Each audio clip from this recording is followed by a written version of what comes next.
Bom, vamos aqui ao terrível conto Pai contra Mãe do Machado de Assis. Terrível porque ele vai versar sobre a escravidão e esse conto, na minha opinião, vale por tudo o que já se escreveu sobre a escravidão. É terrível e genial ao mesmo tempo, né? Porque só um gênio, assim como o Machado de Assis, poderia ter escrito uma obra-prima como o conto Pai contra Mãe. É um conto narrado em terceira pessoa e o que faz o narrador? Ele começa dando um panorama sobre a escravidão no Brasil. Reparem, a escravidão levou consigo ofícios e aparelhos, ou seja, a escravidão passou, né? Tivemos uma lei áurea e levou consigo o quê? Profissões, como a de capitão do mato, né? Aquele que capturava escravos, e aparelhos, que a gente vai ver agora, como terá sucedido a outras instituições sociais também. A gente vive isso hoje, né? Vem uma tecnologia e enterra algumas outras profissões aí, tá? E aí o narrador agora ele vai citar alguns desses aparelhos usados, né, na escravidão para castigar escravos. Reparem, um deles, dos aparelhos, era o ferro ao pescoço, outro, o ferro ao pé. Havia também a máscara de folha de Flandres. Reparem que terrível era essa máscara folha de Flandres. A máscara fazia perder o vício da embriaguez aos escravos, por lhes tapar a boca. Reparem, é uma máscara que tapa a boca. Tinha só 3 buracos. 2 para ver, 2 para os olhos, um para respirar, ou seja, um para o nariz, e o da boca fechada. E era fechado atrás da cabeça por um cadeado. Com o vício de beber, perdiam a tentação de furtar, porque geralmente era dos vinténs do senhor que eles tiravam com que matar a sede. E aí ficavam 2 pecados extintos, e a sobriedade e a honestidade certas. Ou seja, para matar a sede, eles queriam tomar, às vezes, né, uma cachaça, um parati, e, como eram escravos, eles, para comprar isso aí, eles furtavam alguns vinténs do seu senhor. E aí o que diz o conto aqui, né? Que tu aplicava a esses escravos essa máscara folha de Flandres para exatamente eliminar esses 2 vícios deles, né? Que seria o vício de beber e o vício de furtar. Então tu fecha a boca, como tu não pode tomar, enfim, né? Terrível, terrível. Tanto que o narrador, ele vai chegar e vai dizer, ó, ele acentua, era grotesca tal máscara, mas a ordem social e humana nem sempre se alcança sem o grotesco e alguma vez o cruel. Ou seja, né, a ideia de que no Brasil havia escravidão e essa ordem aí dos donos de escravos, né, era conseguida a partir do que? Dessa violência, dessas humilhações aqui. Os funileiros as tinham pendurados à venda nas portas das lojas, ou seja, geravam um comércio desses aparelhos todos aí para a escravidão. E reparem agora os castigos. O ferro ao pescoço era aplicado aos escravos fujões. Imaginai, amigo leitor, uma coleira grossa, com a haste grossa também à direita ou à esquerda, até o alto da cabeça e fechada atrás com chave. Pesava naturalmente, mas era menos castigo que sinal. Escravo que fugia assim onde quer que andasse mostrava um reincidente e com pouco era pegado. E agora que reparem que grande ironia machadiana, né? Há meio século, os escravos fugiam com frequência. Eram muitos, e nem todos gostavam da escravidão. Sim, né? Como é que vai gostar da escravidão? Reparem que a ironia machadiana continua. Sucedia ocasionalmente apanharem pancada, tomarem porrada, e nem todos gostavam de apanhar pancada, né? Enfim, o Machado ironizando aqui nessa situação toda do sofrimento dos escravos aqui, mas claro, né, mostrando esse lado da escravidão terrível. E aí o narrador diz, né, que alguns eram só repreendidos, né? Por quê? Porque o sentimento da propriedade moderava a ação, porque dinheiro também dói. Ou seja, né, o escravo é meu, então não vou dar tanta pancada, senão ele vai ficar lá, sei lá, 2, 3 dias aí sem trabalhar, né? Então, o sentimento da propriedade moderava a ação.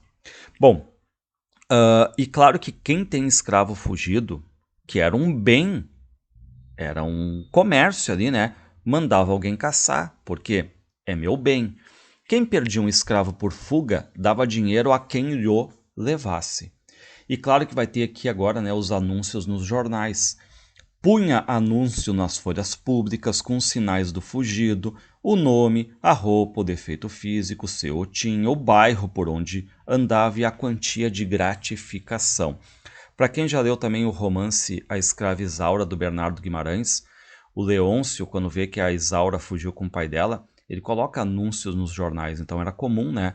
E se não tinha, por exemplo, o valor de quanto, vinha a promessa que se tu trouxer o escravo fugido, tu vai ter uma recompensa, ó, gratificar-se-á generosamente, ou receberá uma boa gratificação. Muitas vezes o anúncio trazia em cima ou ao lado uma vinheta, figura de preto, descalço, correndo, vara ao ombro e na ponta uma trouxa. Protestava-se com todo o rigor da lei contra quem o acoitasse, ou seja, se esconder o escravo está sujeito às penas da lei ali, né? E para isso existia uma profissão, como o Machado, o narrador aqui vai dizer, né? Que era de capturar esses escravos fugidos, né? Os capitães do mato. Ora, pegar escravos fugidios era um ofício do tempo, não seria nobre. Por que não seria nobre? Porque essa profissão, né? Normalmente era para quem estava mal de dinheiro, quem não tinha um emprego certo.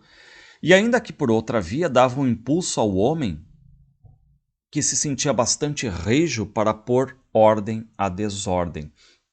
Ou seja, né, dentro daquela ideia ali de, eu quero ser o herói, o justiceiro, então eu vou atrás desse escravo fujão e ainda por cima ainda vou ganhar um dinheiro e tudo mais, né?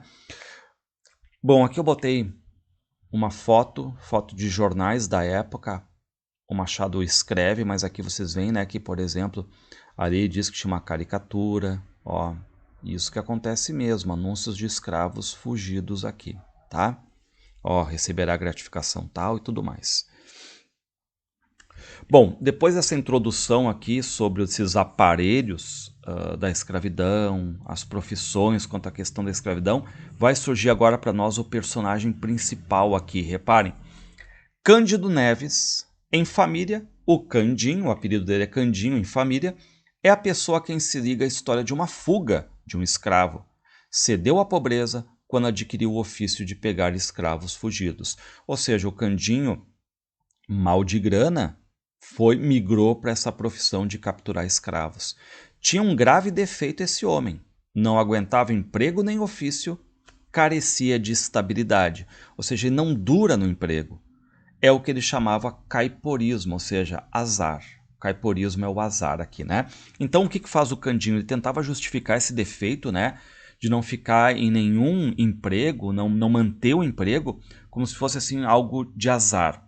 Começou por querer aprender tipografia, depois o comércio chamou de atenção, entrou de caixeiro para um armarinho, foi fiel de cartório, contínuo de uma repartição anexa ao Ministério do Império, carteiro e outros empregos foram deixados pouco depois de obtidos. Reparem que ele não fixa emprego, não segura emprego. E aí o que ele vai acontecer com ele é que ele vai se apaixonar por uma moça chamada Clara.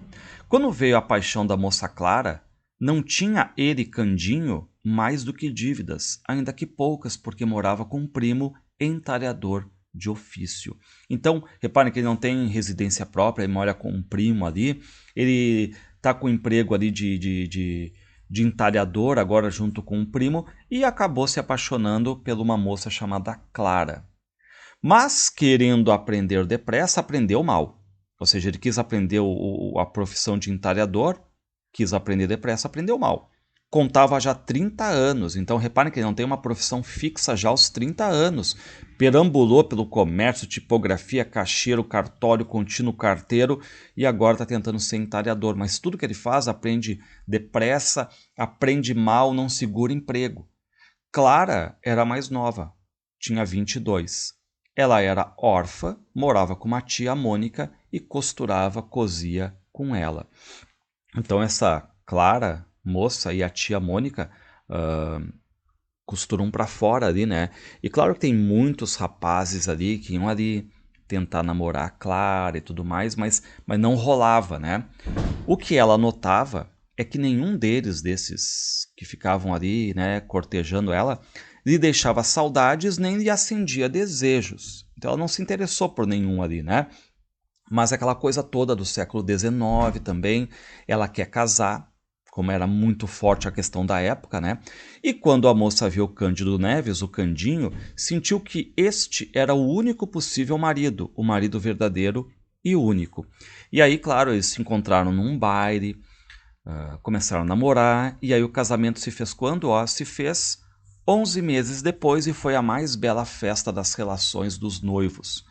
Amigas de Clara, menos por amizade que por inveja, tentaram arredá-la do passo que ia dar. Reparem, né, que as amigas da Clara chegam e dizem assim, que tu vai casar com esse Candinho, esse Cândido Neves vive em festas e tudo mais, né? E tem outras coisas, mas elas não dizem o quê, tá? E aí a tia Mônica é extremamente realista. Extremamente realista. Por quê? Porque o Candinho não tem emprego fixo, tá mal, a Clara se matando ali para costurar, mal também. E aí o que diz a tia Mônica, que é o lado realista, né? Chega para a sobrinha e diz, olha, Clara, se tu se casar com o Candinho, ok, mas se vocês tiverem filhos, o que vai acontecer? Vocês vão matar a criança de fome. E eles, Candinho e Clara, queriam um filho só, embora viesse a agravar a necessidade. E aí a tia Mônica diz, vocês, olhem bem, se tiverem um filho, morrem de fome, disse a tia à sobrinha Clara. E aí a tia Mônica, se ela pensa, né, que deveria já ter dito isso aqui antes, quando o Candinho começou a pedir a mão da Clara em casamento e tudo mais, né? Mas ela só deu esse conselho agora, depois que eles se casaram. Porque eles são felizes, estão sempre rindo e tudo mais, mas são extremamente pobres ali, tá? Reparem, não davam o que comer, mas davam o que rir. E aí a Clara, cada vez costurando mais, dando duro ali, né? Porque ela quer um filho, mas então, para ter o filho, vai ter que ter o prato do dia ali, né? E um dia, porém, deu sinal de si a criança, ou seja, né, a Clara fica grávida aqui. E aí a tia Mônica já fica perturbada. Reparem, tia Mônica ficou desorientada. Candinho e Clara riram dos seus sustos. Reparem que os dois levam numa boa, né? O casal leva numa boa, digamos, a preocupação da tia. E o que diz a Clara? Titia, Deus nos há de ajudar e tudo mais, né? E aí a Clara trabalhando duro e já tá pegando os retalhos ali, o que sobra para fazer já o enxoval do filho. Só que a tia Mônica, de novo, extremamente pessimista. O que diz a tia Mônica? Vocês verão a triste vida, suspirava ela. E a Clara diz, mas tia, as outras crianças também não nascem? E a tia diz, nascem. E acham sempre alguma coisa certa que comer, ainda que pouco. Certa como, tia? Certa, um emprego, um ofício, uma ocupação. Mas em que é que o pai dessa infeliz criatura, ou seja, o teu marido, o Candinho, que aí vem, gasta o tempo? E aí reparem que a tia tá dando nos dedos ali, né? Naquela ideia de ele não ter um emprego fixo, não ter uma renda fixa certa no final do mês. Só que o Candinho chega e fica sabendo disso. Aí ele vai lá falar com a tia Mônica, né? E ele diz, né, que mesmo que ele tenha trazido ali pouco dinheiro, nunca faltou comida, né? Só que aí a tia Mônica diz, bem sei, mas somos 3 por enquanto. E o Candinho diz, seremos 4. Não é a mesma coisa, diz a tia Mônica. E aí o Candinho diz, que quer então que eu faça? Além do que eu faço. E aí ela dá o conselho, alguma coisa mais certa.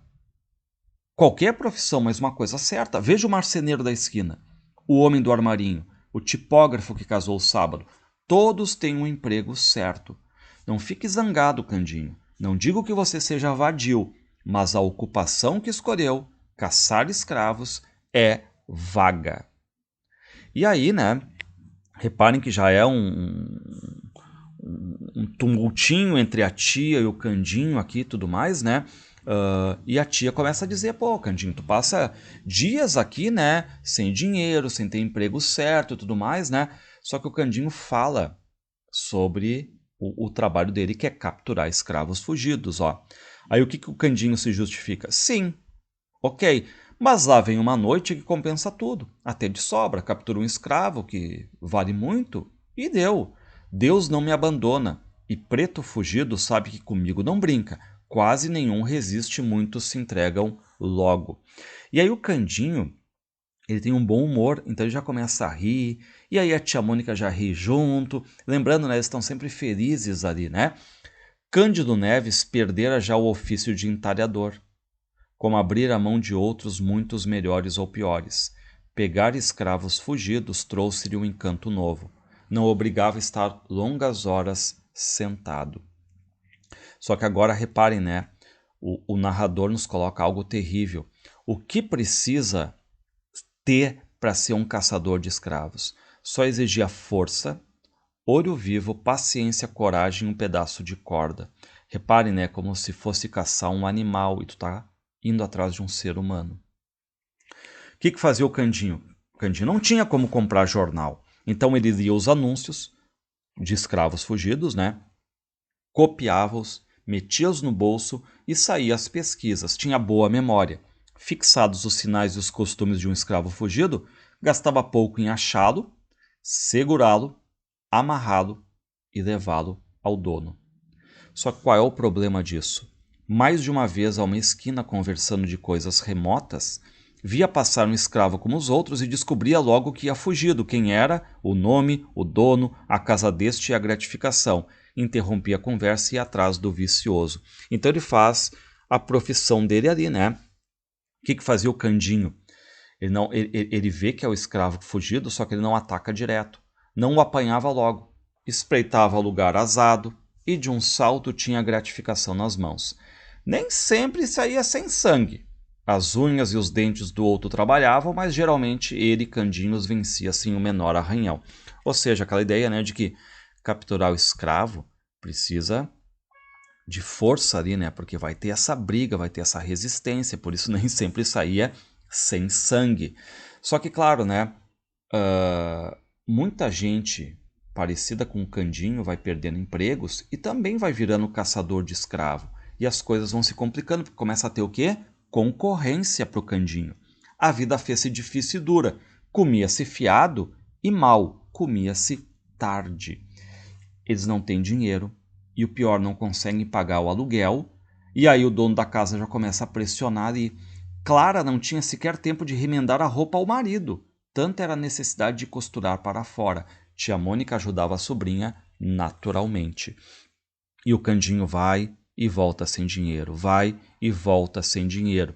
Já lhe sucedia, ainda que raro, enganar-se de pessoa e pegar em escravo fiel que ia a serviço do seu senhor. Tal era a cegueira da necessidade. Reparem que ele está até confundindo as pessoas já. Certa vez capturou um preto livre. Desfez-se em desculpas, mas recebeu grande soma de murros que lhe deram os parentes do homem. Reparem, né, a questão de humilhação ali também. E a tia Mônica sempre dizendo para ele, procura outro emprego, procura um emprego fixo, um emprego e tudo mais. E o Candinho até tá querendo mudar de emprego, porque é do feitio dele, né, se desgarrar, não ficar tanto tempo no emprego. Mas ele pensa, né, pô, não tem nada ali para eu aprender rápido. As profissões exigem tempo. E se eu não tivesse tempo, eu seria sempre um mau profissional. Então ele está ali ainda se defendendo como caçador de escravos fugidos. Ó. Mas chegou o 8º mês de gravidez, mês de angústias e necessidades, menos ainda que o 9º mês, cuja narração dispenso também. Bom, né, e qual é a solução aí que a tia Mônica vê como a melhor solução? Ó? Ela vai pensar, né, e enfim, assim, ó, Candinho, assim que o bebê nascer, leva lá na roda dos enjeitados, aquele lugar lá de caridade, uma instituição de caridade, onde as pessoas que não conseguiam assumir a criança, né, levavam para lá, doavam as crianças. Claro que essas crianças vão ter uma vida a partir de agora, né, mas enfim, tu tá abrindo mão de ter o teu filho.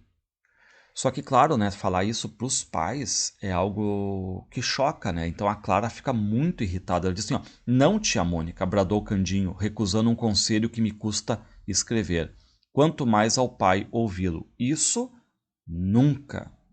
E aí o Candinho, né, tá ali irritado, a Clara também, né? E aí o Candinho diz, enjeitar? Enjeitar como? Candinho arregalou os olhos para a tia e acabou dando um murro na mesa de jantar. Ou seja, está muito brabo, né? Só que claro que a Clara ali tenta amenizar. A Clara diz, ó, a titia não falou por mal, Candinho. Por mal, replicou tia Mônica. E aí, reparem, tia Mônica realista. Por mal ou por bem, seja o que for, digo que o melhor que vocês podem fazer é dar a criança de vocês para uma instituição de caridade, para a roda dos enjeitados.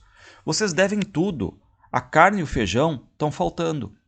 O aluguel, se não aparecer algum dinheiro, como é que a família há de aumentar? E aí, claro que a tia Mônica está lhe dizendo, né? A roda dos enjeitados não é para matar alguém. É para a criança sobreviver. Ela vai morrer se tiver com vocês aqui, né? Então, sei lá, vai ser passada para alguém que tenha condições de cuidar do filho, vai ser doado, porque é uma instituição de caridade de verdade, né? Para dar vida a esse ser humano que está nascendo ali, né? E ela diz, pois então a roda dos enjeitados é alguma praia ou monturo? Lá não se mata ninguém. Ninguém morre à toa, enquanto que aqui é certo morrer se nós vivermos à míngua. E aí, para piorar, o dono ali da casa, né, vem cobrar o aluguel.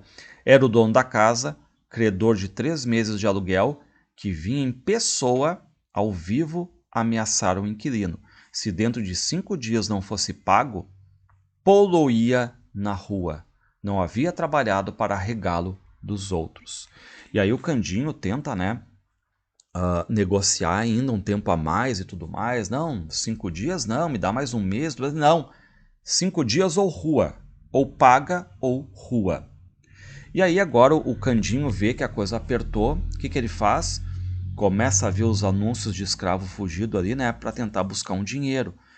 Ao fim de 4 dias não achou recursos, ou seja, está batendo na porta que é a expulsão da casa.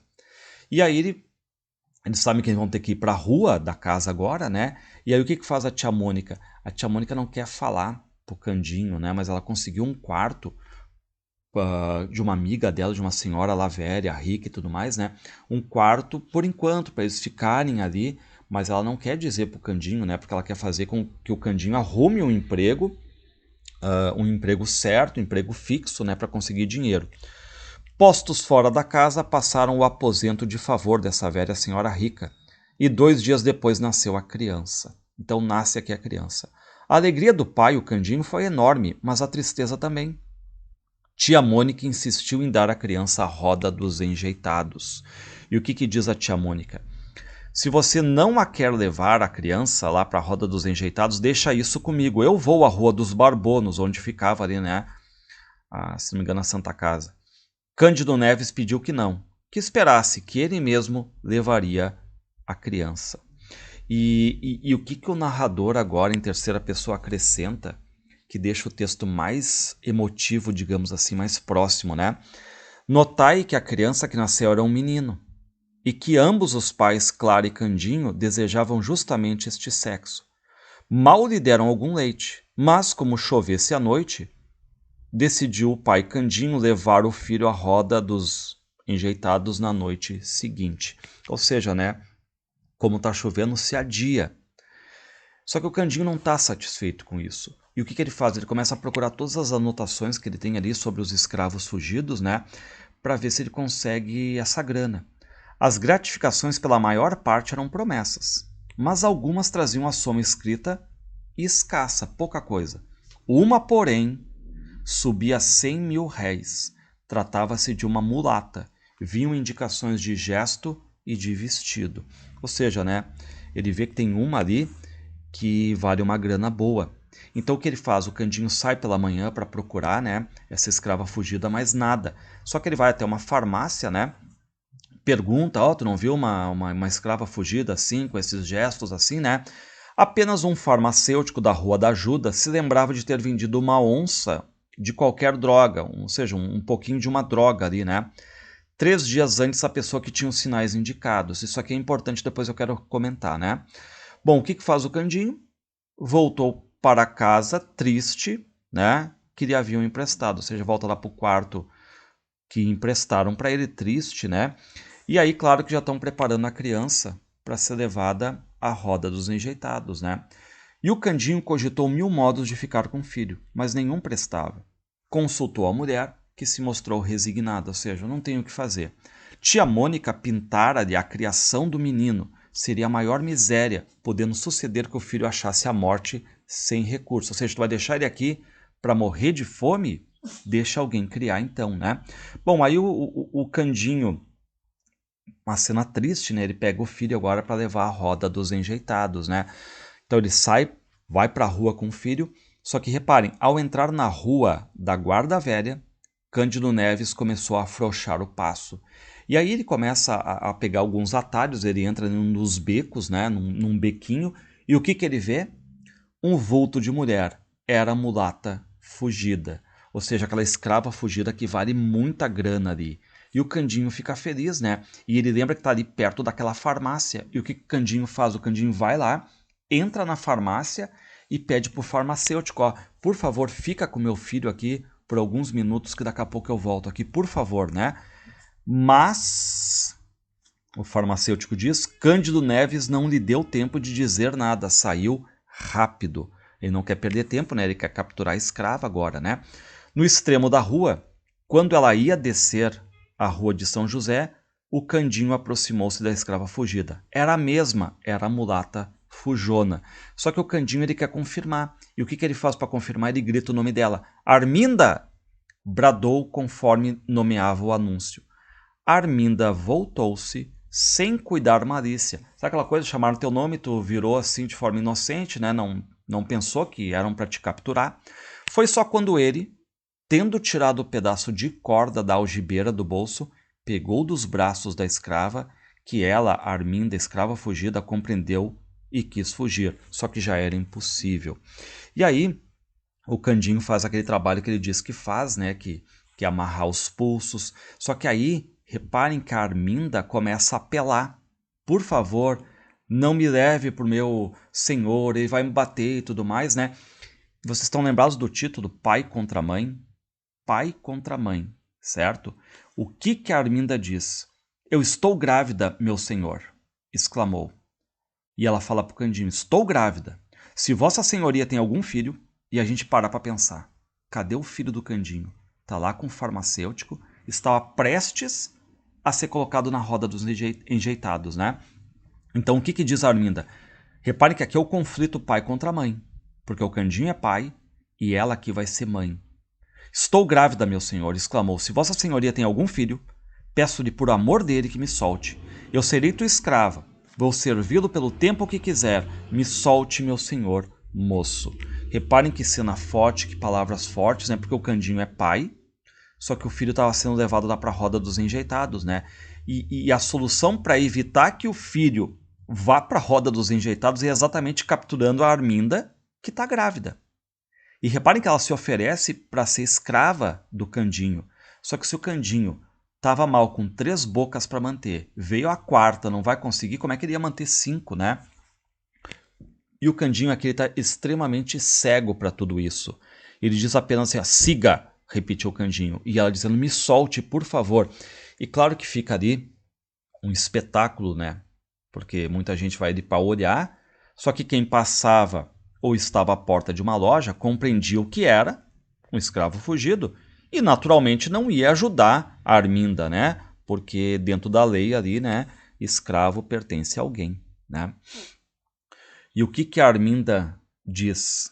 A Arminda ia alegando que o senhor dela era muito mau e provavelmente a castigaria com açoites, coisa que no estado em que ela estava seria pior de sentir. Ela está grávida, né? Ia ser castigada ainda. E qual é a resposta do Candinho? Você é que tem culpa. Quem lhe manda fazer filhos e fugir depois? E aí o Candinho, cena terrível, ele vai arrastando a Arminda até a casa lá do senhor dela, né? E na esquina, a luta cresceu, ou seja, ela está tentando fugir, né? A escrava pôs os pés à parede, recuou com grande esforço, só que inutilmente. Por quê? Porque o Candinho é mais forte, ele diz, né, que não tinha como fugir dele. E leva até lá o dono dela. Aqui está a Fujona, disse Cândido Neves. E aí o senhor diz, é ela mesma. E aí o pior, né, a Arminda cai no chão e o senhor dela já pega, abre a carteira, pega aqueles 100 mil réis e já paga o Candinho. Tirou os 100 mil réis de gratificação.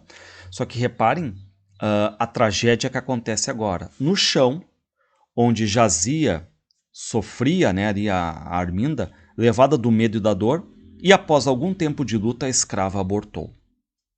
Ou seja, o fruto de algum tempo de gestação, entrou sem vida neste mundo, entre os gemidos da mãe e os gestos de desespero do dono. Cândido Neves, o nosso Candinho, viu todo esse espetáculo. Reparem que cena trágica, né? A escrava Arminda aborta. E claro que talvez esse aborto aqui tenha acontecido pelo esforço dela, pela briga toda com o Candinho, agora e tudo mais, né? Mas também tem a ver com aquela questão do farmacêutico lá ter dito, né, que vendeu uma droga para uma pessoa que tinha os mesmos traços da Arminda e tudo mais, né? Mas o que a gente tem de concreto é que ela abortou ali mesmo. E aí, ao ver aquilo, né, o Candinho pensa, eu tô com dinheiro aqui, eu quero ver o meu filho. Então ele só pensa em ir até a farmácia e pegar o filho de volta e nem pensar em ir lá para a roda dos enjeitados, né? Sem querer conhecer as consequências do desastre. E aí o Candinho vai até a farmácia e o farmacêutico estava ali sozinho, sem o filho do Candinho, né? E claro que o Candinho olha assim e fica desesperado. Só que o farmacêutico explica, não, só um pouquinho, né? O menino tá lá dentro, lá com a nossa família e tudo mais, né? Vai lá e pega. O pai, o Candinho, recebeu o filho com a mesma fúria com que pegara a escrava fujona de há pouco. Só que uma fúria diversa, naturalmente uma fúria de amor. Né? E aí o Candinho agradece o farmacêutico, sai e reparem, não para a roda dos enjeitados, mas para a casa de empréstimo lá daquela senhora rica com o filho e com 100 mil réis de gratificação. Ou seja, ele volta para casa com o filho e com o dinheiro. Bom, aí a tia Mônica vê ele voltar com o filho e com o dinheiro, né? Ela, o que aconteceu? E aí o Candinho explica para ela, né? Tia Mônica, ouvida a explicação, perdoou a volta do pequeno, uma vez que trazia os 100 mil réis. Disse a verdade algumas palavras duras contra a escrava, a Arminda, por causa do aborto, além da fuga. Ou seja, ainda estão ali, né? Contra a escrava e tudo mais, aquela coisa toda, né? Comentando ali o caso. E o que o Candinho faz? Cândido Neves, beijando o filho, entre lágrimas verdadeiras, abençoava a fuga da escrava Arminda, porque deu dinheiro para ele, e não se lhe dava do aborto. Ou seja, não estava nem aí com o aborto dela. Porque qual é a situação do Candinho? Ele estava entre a cruz e a espada, ou seja, entre a minha situação e a situação de outra pessoa, de uma terceira, que se rale a outra, porque o que vale é a minha. Reparem que o Machado de Assis nos coloca numa situação terrível para refletir sobre, né? E como é que finaliza o conto aqui? Como se o coração do Candinho quisesse amenizar o ato todo e achar uma desculpa para aquilo ali. Ou seja, o que o coração bate, o que o coração diz para o Candinho? Uma espécie de aliviar. Nem todas as crianças vingam.